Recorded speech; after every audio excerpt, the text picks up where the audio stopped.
আমাদের গরম গরম খিচুড়ি পড়ে গেছে প্রসাদ। খিচুড়িটা খুব স্বাদ হয়েছে। এখন দেবে তরকারি। থালে পড়ে গেল তরকারি। ঘ্যাট দ্বিতীয়বার নিলাম বাঁধাকপিটা।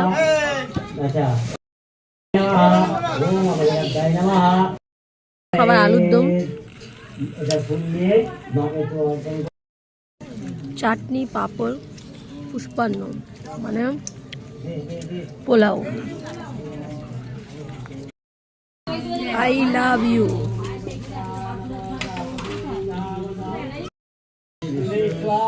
এই যে আমাদের পায়েস পড়ে গেছে। পটল সব থেকে ভালো খিচুড়ি খেয়েছে। পুরো সবাই খালি হয়ে গেছে। মা আরো লেট হচ্ছে।